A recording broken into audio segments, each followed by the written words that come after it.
찾아가는 말씀 기도 시간입니다. 오늘도 하나님의 은혜가 우리 성도님들의 가정과 일터와 이웃 가운데 넘치시길 주님의 이름으로 축복합니다.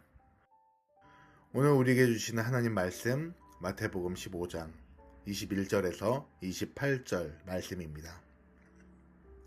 예수께서 거기서 나가사 두로와 시돈 지방으로 들어가시니 가나안 여자 하나가 그 지경에서 나와서 소리질러 이르되 주 다윗의 자손이여 나를 불쌍히 여기소서 내 딸이 흉악하게 귀신 들렸나이다 하되 예수는 한 말씀도 대답하지 아니하시니 제자들이 와서 청하여 말하되 그 여자가 우리 뒤에서 소리를 지르오니 그를 보내소서. 예수께서 대답하여 이르시되 나는 이스라엘의 집에 잃어버린 양 외에는 다른 데로 보내심을 받지 아니하였노라 하시니 여자가 와서 예수께 절하며 이르되 주여 저를 도우소서. 대답하여 이르시되 자녀의 떡을 취하여 개들에게 던짐이 마땅하지 아니하니라. 여자가 이르되 주여 올소이다마는 개들도 제 주인의 상에서 떨어지는 부스러기를 먹나이다 하니 이에 예수께서 대답하여 이르시되 여자여 네 믿음이 크도다 너의 소원대로 되리라 하시니 그때로부터 그의 딸이 나으니라. 아멘. 오늘 본문에는 예수님과 한 가나안 여인이 등장합니다. 당시 유대인들에게 가나안 사람은 철저한 이방인이었습니다. 이 여인이 예수님을 찾아옵니다. 하나님의 아들이라면 무엇이든 고칠 수 있다는 그 소문을 들었기 때문입니다. 그녀가 예수님께 나온 이유는 22절에 나오고 있습니다. 바로 사랑하는 딸이 흉악한 귀신에 들려 고통받고 있었기 때문입니다. 그런데 여기서 우리가 알던 예수님과 사뭇 다른 당황스러운 반응을 보이십니다. 예수님께서는 이 여인의 간절한 부르짖음을 완전히 무시하고 그냥 지나가십니다. 평소에는 사랑이 넘치고 친절하고 그렇게 하시던 그분께서 딸을 고쳐달라는 이 애끓는 모정 앞에 한마디 대답도 하지 않으십니다. 보다 못한 제자들이 저 여자가 너무 시끄럽게 따라오니 제발 좀 보내주십시오 라고 말할 정도였습니다. 그러자 예수님은 더 충격적인 대답을 하게 되십니다. 나는 이스라엘 집에 잃어버린 양 외에는 다른 데로 보내심을 받지 아니하였노라. 쉽게 말하면 나는 내 동족, 우리 이스라엘, 우리 유대인만을 위해서 왔지 이방인을 위해서 구원을 베풀기 위해 오지 않았다 라고 냉정하게 말씀하신 것입니다. 하지만 여기서 더욱 놀라운 것은 이 여인의 태도였습니다. 그녀는 포기하지 않고 주님께 절하며 간구합니다. 주여 저를 도우소서. 이 간절함 앞에 예수님은 이렇게 비유로 말씀하십니다. 자녀들의 떡을 취하여 개들에게 던짐이 마땅하지 아니하다. 그녀를 개에 비유하신 것이지요. 구원과 복음은 이 자녀인 유대인의 것이니 나는 너에게 그것을 베풀 수 없다라는 이런 모욕처럼 이 말씀을 하신 것입니다. 그런데 여기에서 이 여인의 놀라운 믿음의 고백이 나타나게 됩니다. 바로 27절 말씀이죠. 주여 올소이다마는 개들도 제 주인의 상에서 떨어지는 부스러기를 먹나이다. 자존심을 다 내려놓고 그저 주님의 은혜 한 조각이라도 감지덕지 하겠다는 이 고백. 정말 딸을 사랑하는 마음에 이 예수님이 아니면 그 딸을 살릴 수 없을 거라는 그 생각에 그녀는 자신의 모든 것을 내려놓고 주님 앞에 이렇게 고백하며 나아갔습니다. 그때 예수님의 마음이 움직였습니다. 방금 전까지도 눈길조차 주지 않던 주님은 환한 미소로 그녀를 바라보며 이렇게 말씀하십니다. 여자여 너의 믿음이 크도다. 네 소원대로 되리라. 그리고 그 즉시 그녀의 딸이 병이 나았습니다. 왜 예수님께서는 처음부터 이 병을 고쳐주지 않고 그녀를 시험하셨을까요? 우린 이 마태복음의 독자가 누구인지를 기억해야 합니다. 이 마태복음은 1차적으로 유대인 그리스도인들을 위해 쓰여진 책입니다. 그러다 보니 이 마태복음 1장에서부터 이 유대인들이 즐겨 쓰는 족보가 등장하고 그리고 복음서 중에서도 가장 구약의 인용이 많으며 다른 복음서에서는 다 하나님의 나라라고 표기한 것을 이 하나님이라는 표현이 직접 쓰기 부담스러워 천국, 하늘나라라는 표현을 쓴 성경 이 복음서가 바로 마태복음입니다. 당시 유대인 그리스도인들은 여전히 구원은 우리 유대인만의 전유물이다 라는 선민의식 속에 갇혀 있었습니다.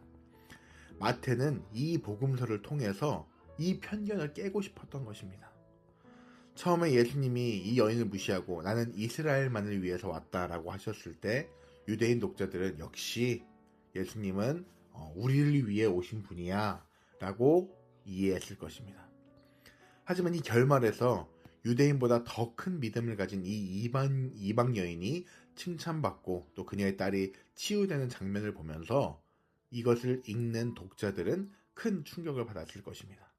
아, 유대인 그리스도인이라고 자랑스럽게 나를 여기던 우리의 믿음이 저 이방인 여인보다 못하구나.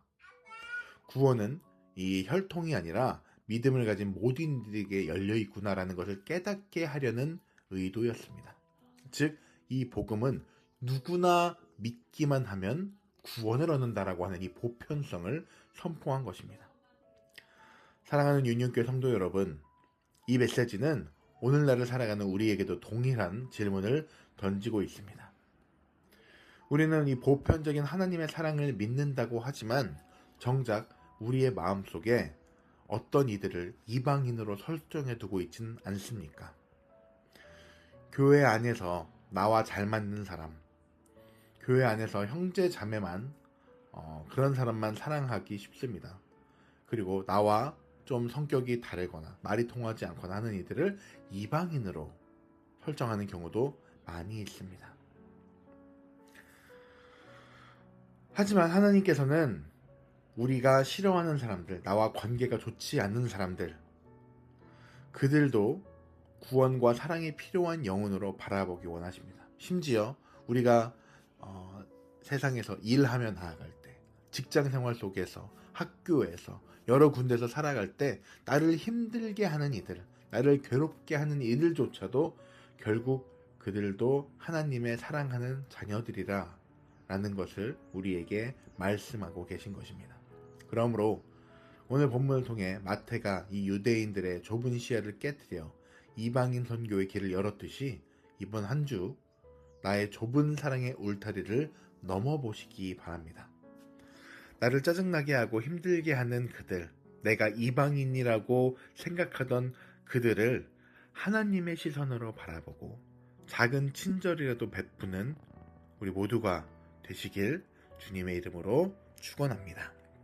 함께 오늘 주신 말씀을 가지고서 기도할 때 특별히 오늘 주신 말씀, 이 마태복음 15장 말씀을 통하여서 이 이방인 여인이 유대인들보다 훨씬 더 큰 믿음을 가졌다고 칭찬하시며 그녀의 딸을 치유하신 이 예수님의 이야기를 함께 살펴보며 이 이방인이 믿음이 크다라고 칭찬하신 것을 보면서 내가 혹시 다른 이들을 이방인으로 설정하고 내가 그들보다 뛰어나다, 내가 그들보다 믿음이 좋다, 내가 그들보다 훌륭하다, 하나님은 나만 사랑하신다라고 혹시나 생각하진 않았는지 반성하며 이 시간 함께 기도할 때 주님, 내 마음속에 혹시나 내가 이방인으로 설정한 이들이 있었다면 그런 것들을 다 풀어버리고 그들도 하나님의 자녀라는 것을 잊지 않고 사랑하며 나아가게 하여 주시옵소서. 다 같이 기도하겠습니다.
우리 두 번째로 기도할 것은 우리 유니온교회 공동체를 위해 기도하겠습니다.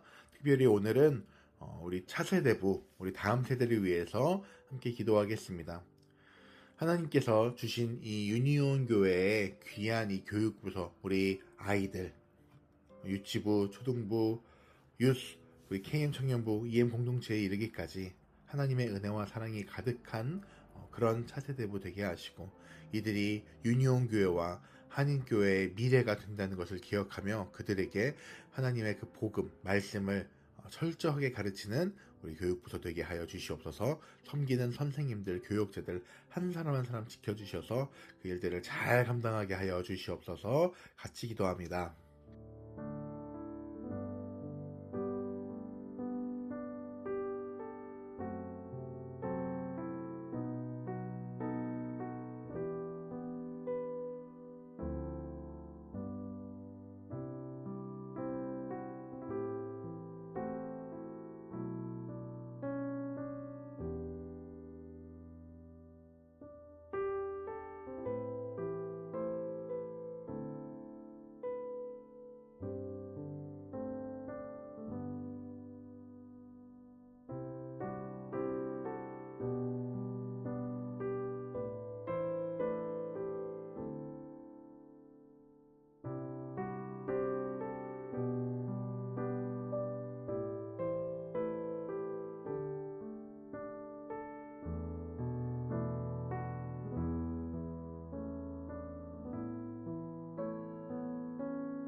우리 마지막으로 기도하실 때 우리의 이웃을 위해서 함께 기도하도록 하겠습니다. 하나님께서는 하나님께서 주신 그 사랑이 단순히 내가 아닌, 우리 교회가 아닌 그 울타리를 넘어 이 세상으로 향하기 원하십니다. 오늘 말씀에서도 유대인만을 위한 하나님의 예수님의 복음이 아니라 모든 이들을 위한 보편적인 이방인들을 위한 복음이듯이 우리에게도 하나님이 주신 그 사랑을 우리의 안에서, 내 안에서만 멈추는 것이 아니라 그 울타리를 넘어 하나님의 사랑을 전하는 우리 모두가 되게 하여 주시옵소서. 다 같이 기도하시고 각자 가지고 나오신 기도 제목을 가지고서 이어서 계속해서 기도하며 나아가도록 하겠습니다.